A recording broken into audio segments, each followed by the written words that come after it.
The Bible once concealed an ancient secret so profound and frightening that it was almost completely erased from history. Imagine that everything you've ever known about your life is a lie, carefully constructed to keep you from discovering your true identity. What if the God you've been taught about, the one you've worshipped your entire life, isn't the real creator of the universe?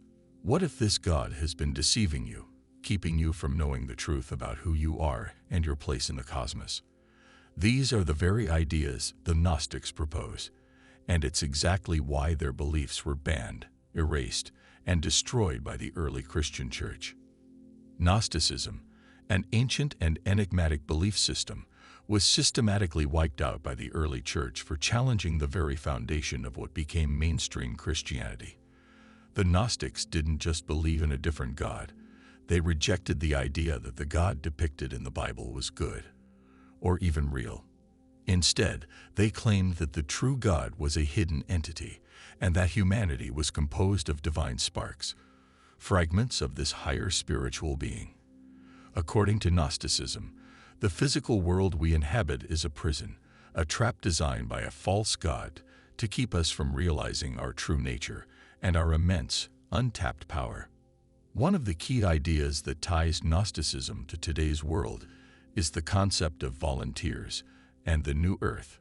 Dolores Cannon, a well-known author and spiritual researcher, proposed that many people alive today are actually souls who have chosen to incarnate during this critical time in history to help usher in a spiritual awakening.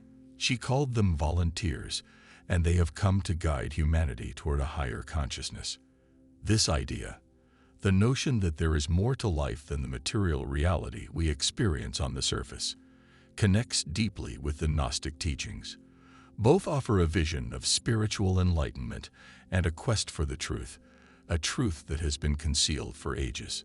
Gnosticism teaches that there are layers upon layers of truth, wisdom, and understanding that most people will never access. Our lives are more complex than the surface reality we see, and Gnosticism offers a path to uncovering these hidden truths. According to the Gnostics, the God of the Bible is not the same as the true creator of all things. While many people think of God as a benevolent, all-powerful being who created everything with love, the Gnostics rejected this view. They argued that the so-called God of the Bible, referred to as Yaldabaoth, was, in fact, a false and malevolent being, one whose only purpose was to imprison human souls in a material world filled with suffering, pain, and illusion. Yaldabaoth, the false god, was believed to have created this physical world in order to trap human minds and prevent us from awakening to our true divine nature. According to the Gnostics, Yaldabaoth thought himself to be the only real God, and he sought to keep humanity in the dark, preventing us from realizing that we are actually fragments of the true higher God. Gnosticism teaches that humans are inherently divine, but have forgotten their true nature because they are stuck in this material world. Gnosticism began to take shape between 100 and 200 AD during the early centuries of Christianity. At that time, various sects and groups were grappling with the true meaning of Jesus' teachings. The Gnostics stood apart from the other groups because they believed that Jesus was sent not by the God of the Bible, but by a higher, truer God to help awaken humanity to its divine potential. This was a direct challenge to the teachings of the growing Christian church, which was beginning to solidify its control over spiritual matters. The church found the Gnostic ideas not only dangerous but subversive, because they undermined the very authority of the church. Saint Irenaeus, a prominent early Christian figure, led the charge against Gnosticism in the year 180 AD, declaring their beliefs to be heretical. In his famous work against heresies, he condemned the Gnostics for what he saw as their dangerous, disrespectful views about God.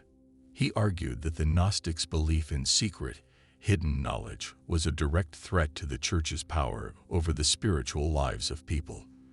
For the church, salvation came only through faith in God and obedience to the established doctrines. For the Gnostics, however, the key to true wisdom and salvation was finding the truth about oneself, about the divine essence within. This conflict between the Church and the Gnostics continued for centuries. The Gnostics were branded as rebels, their writings destroyed, and their followers persecuted. By the 4th century, when Emperor Constantine officially embraced Christianity and made it the Roman Empire's state religion, the Church's authority was cemented. The Council of Nicaea, convened in 325 AD, was tasked with defining the core tenets of Christianity, and Gnostic teachings were completely excluded from the official doctrine. But what the Gnostics taught, what they believed, was not easily forgotten. At its heart, Gnosticism taught that humanity's true freedom and wisdom lie in discovering the hidden truth about who we really are. They believed that by rejecting the false god of the Bible and looking inward for divine knowledge, we could break free from the illusion that has trapped us in the material world. The early church worked tirelessly to suppress this heretical view because it was seen as a direct challenge to their authority. If people could discover the truth on their own, without the church's guidance, then the entire structure of religious power would crumble. Gnosticism was seen as a threat because it offered a path to spiritual freedom that didn't rely on the church's control over salvation. It taught that people could find God within themselves, that their divine nature was something to be awakened, not something to be granted by an external power. And now, after being buried for centuries, this ancient knowledge is once again coming to light. The concepts and teachings of Gnosticism may hold the key to unlocking the truth about who you really are. The central concept of dualism, the idea that there are two opposing realms, the physical and the spiritual, is at the heart of Gnostic belief. The physical world, according to the Gnostics, is a flawed, illusory reality that exists in opposition to the true spiritual world. The real world, they believed, is a spiritual place of unity and divine perfection, but it is hidden from our view. The world we experience through our senses is merely a shadow of this greater reality. The Gnostics taught that these two realms were constantly at odds.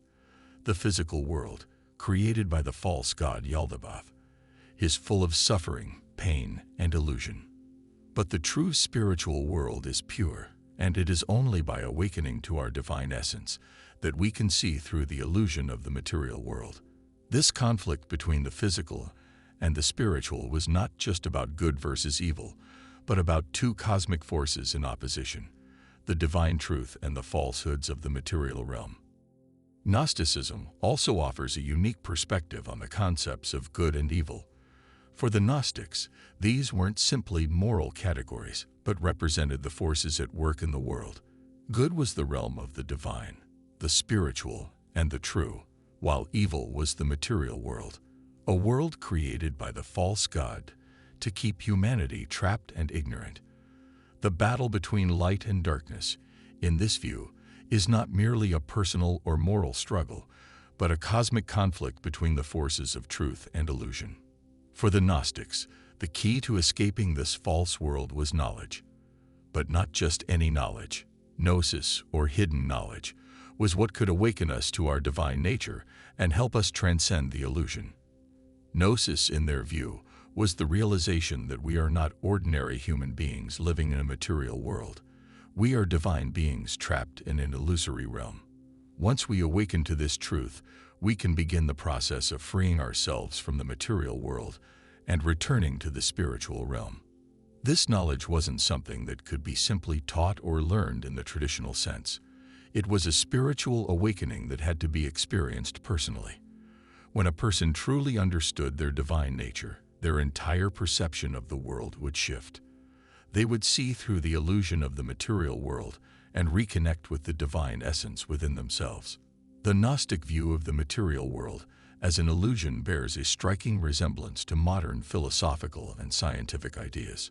Some contemporary thinkers and even scientists suggest that reality itself may be a construct or a simulation, a kind of virtual reality designed to keep us from perceiving the deeper truth. The Gnostics, too, believed that the material world was an imperfect copy of a greater spiritual reality. In their view, the physical world was a prison, and the only way to escape was to gain Gnosis, to awaken to the deeper truth hidden beneath the surface of reality. Pain, suffering, and hardship were seen as tools used by the false god, Yaldabaoth, to keep human souls trapped in the material world. By keeping people distracted and focused on their physical desires and fears, Yaldabaoth ensured that they would never awaken to the spiritual truth that lay within them. But the Gnostics believed that even in the midst of suffering, there was hope. By beginning to question the nature of reality and looking for a higher truth, a person could begin the process of spiritual awakening. For the Gnostics, the journey to Gnosis was a journey within. It was about discovering the divine spark hidden deep within each of us, the piece of the real God that had been trapped in the illusion of the material world. By awakening to this divine spark, a person could transcend the false world created by Yaldabaoth and reconnect with the true God. This was the ultimate goal of Gnosticism, to break free from the prison of the material world and return to the spiritual realm of truth, unity, and divine perfection. Although the teachings of the Gnostics were suppressed for centuries, their ideas continue to resonate with people today. As more and more people begin to question the nature of reality and seek a deeper understanding of themselves and the universe, the teachings of Gnosticism are becoming more relevant than ever. The path to Gnosis is a journey of self-discovery, a journey that leads us to a deeper understanding of our divine nature and our connection to the true Creator. The Gnostics didn't just reject traditional religious beliefs.